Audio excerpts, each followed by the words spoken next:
Hey fam, how y'all doing? This is Indigo, and yeah, the name of this video is Fool's Gold. It's basically Fool's Gold, the victim and or the abuser victim bond. I'm sorry, y'all. Y'all have to forgive me. I actually had to even put my thoughts on paper and kind of put it down on notes because this subject is something that's very, very close to my heart. You know, I've known people that have been victimized. I've known children that have been victimized. So I just thought that I would kind of put this video out there to kind of explain the mindset, because I know this is something that's very prevalent right now in the news as well as on the internet, and some of us have seen it in our personal lives. We have people that we know or loved ones or even sit on the street and we wonder, why do they keep going back? Why is this person consistently in a relationship with someone that is harsh, an abuser, a narcissist, a psychopath, so to speak? So we wonder why they keep going back. And, that's actually, to tell you the truth, it's going to seem far-fetched. I'm going to let you know that right now. It's going to seem really far-fetched, but it's really, really simple. And the basic part of that is that they're kind of like the same.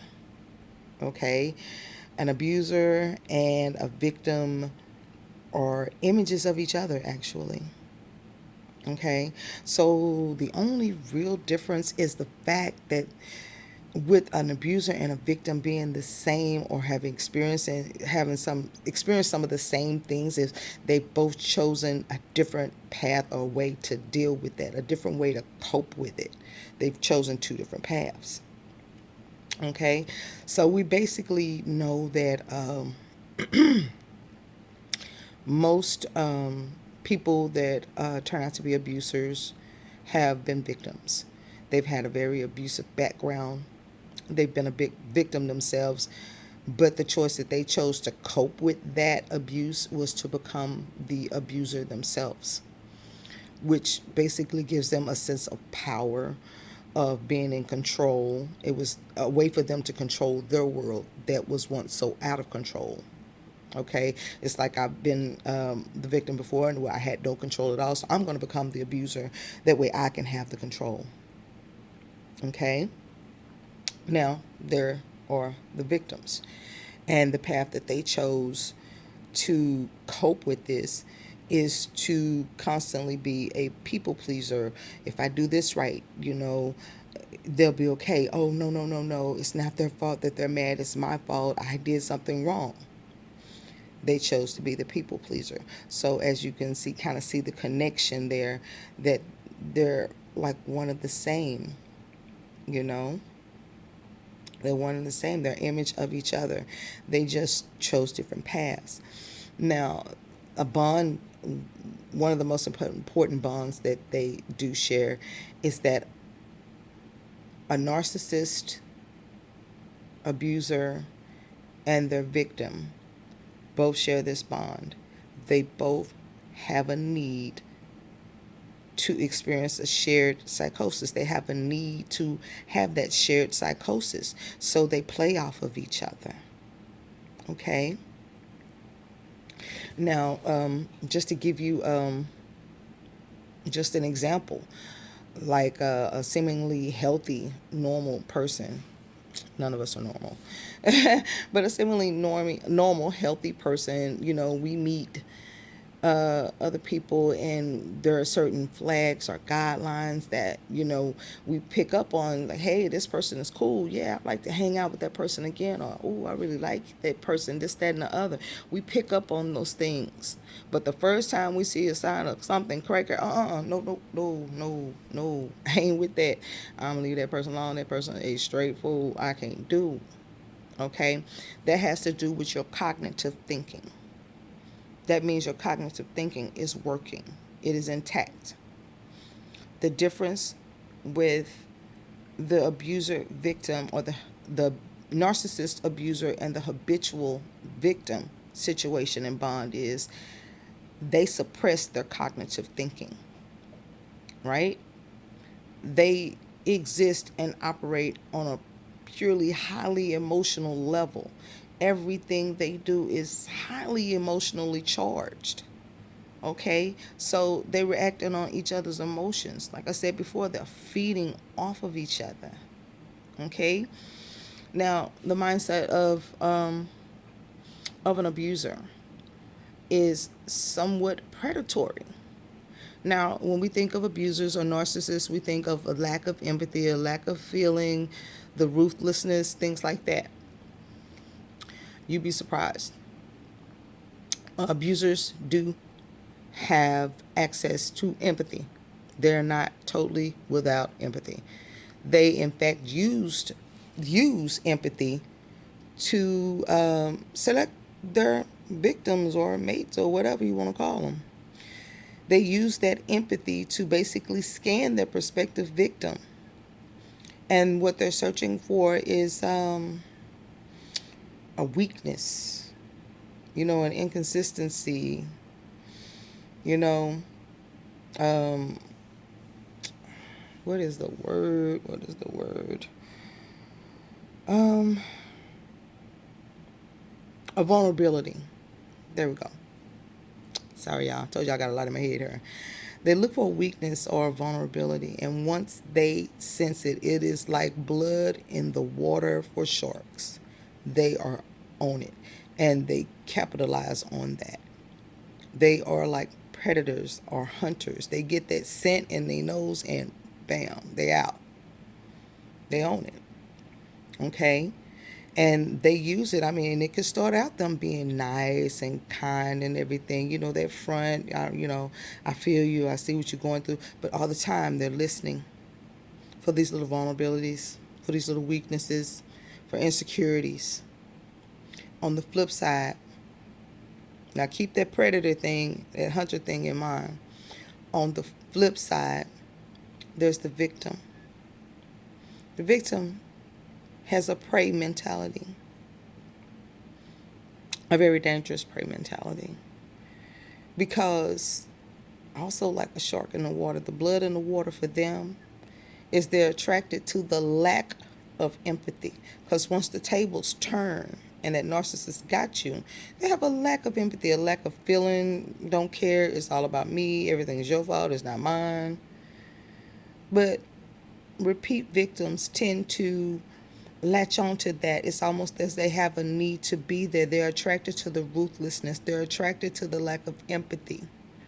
It draws them in like moths to a flame. It's almost as they have a need to be in that situation, like they think they deserve that situation. Almost as they have a need to be devoured. What we have to understand about victims, repeat habitual victims, is that's their comfort zone. They are uncomfortable out of that zone. At least the most ones I have seen, they're uncomfortable out of their comfort zone is being a victim.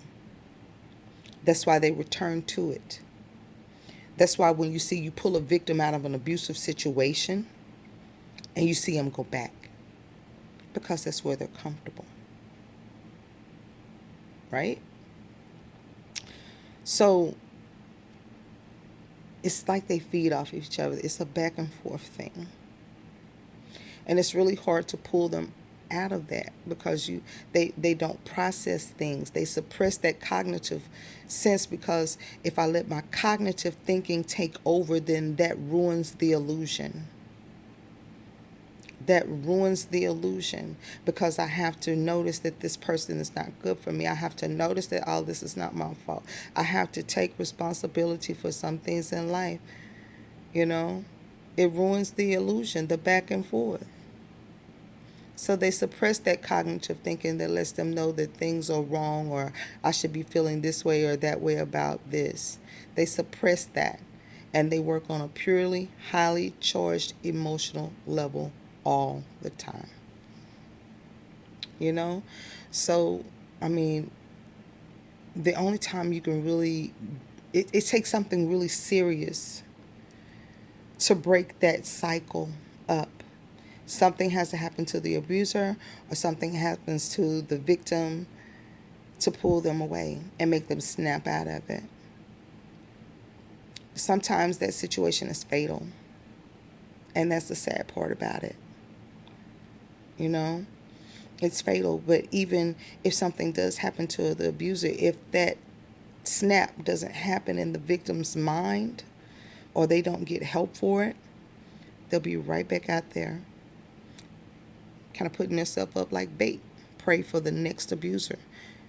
It's a cycle that needs to be broken. And the same thing with abusers. If they're not stopped or helped, they go back out there on the hunt for the next prey. So you kind of get the connection of the mindset of how it works. It's a sad situation to see. It's a sad situation to deal with, and it's definitely frustrating if it's somebody that you know, somebody that you care about, and trying to get them to understand this, and you don't understand why they can't see what you see. You can't understand why this is not sinking in.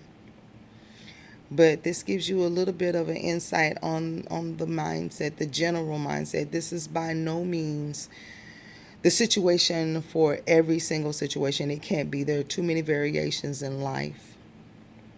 I'm not a doctor. I'm not a psychologist. But like I said, I do a lot of reading. I do a lot of studying. I love human behavior. I'm what you call a watcher. I watch people and their behavior, and it's very interesting to me. It's always been a subject that I've been interested in, is human behavior, you know. But this is something that I have been studying for some time. And with everything, like I said before, that's going on in the news, going on the internet, and just real life, period, I thought that maybe this video could help somebody. If you understand how their minds or their mindset is processing, it may give you a little bit on edge to help somebody. So, as I said, this is not my usual general videos that I put out. It's not as long as the videos that I put out, but I hope it helps somebody. As always, self-love is key. Love yourself. If you can't love yourself, you can't love nobody else. And can't nobody love you, because people love you according to how you love yourself. And you haven't shown them how. Y'all be good to yourselves and be good to others. This is Indigo. I'm out. Peace.